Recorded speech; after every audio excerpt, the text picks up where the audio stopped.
Welcome back to Tracking That, a channel where we try to track what liberals are saying but end up not being able to as usual. So sometimes in life, it's nice to let people do the hard work for you, kind of like Joe Biden and Kamala's presidency. But more particularly talking on Kamala's issues, whether it's her private life, whether it's her demeanor, or whether it's the most important of all, her policies, which is the worst of all three, and we really only need the policies to determine if she's votable or not. What makes it especially nice is when Democrats do the hard work for you. Today we have Maher going on one of the most honest rants I've seen him do. And yes, I'm aware a lot of people don't like him and think he's a hack, and that may be true, but whenever I see common sense from a Democrat, that's a front page news story in my books. Kamala Harris, vice president, will get all of Biden's campaign money, and on the Democrats' best issue, abortion, she's a walking reminder to women that Republicans are coming for the abortion pill. She won't just protect Plan B, she is Plan B.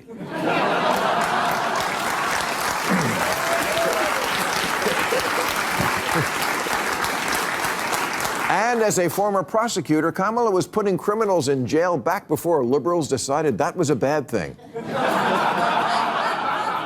And now that CVS is locking the shaving cream behind plexiglass, Democrats are coming around to her again. Harris would be the first woman president, first black woman president, and first Asian president. But I don't vote for who will be the first. I vote for who will win. And for whatever reason, Harris has never been popular. You can count the number of delegates she won in the 2020 primaries on one hand, as long as that hand has no fingers.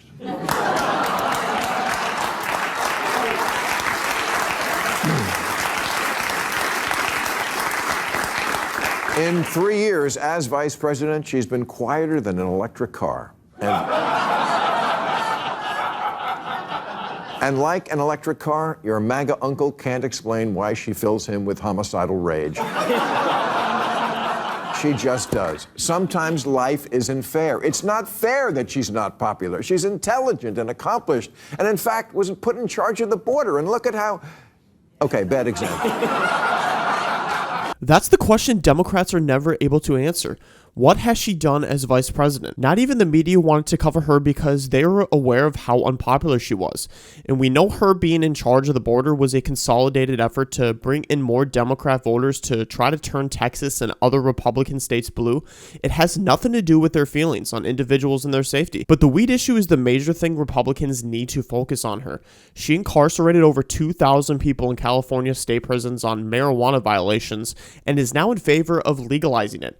So she ruined all these lives only to flip-flop on that issue. The honeymoon phase of Kamala is slowly starting to fall apart. A combination of many polls puts Trump still in the lead nationally by 1.1% above her. The most recent poll that came out from Rasmussen has Trump up 5%. Things are still getting close, but as long as Trump attends events that Democrats and other politicians don't ever do and keep pushing political issues as the main concern, then I'm not too worried for this election. But anyways, guys, that's all I have for today's video. Make sure you like, comment, and subscribe.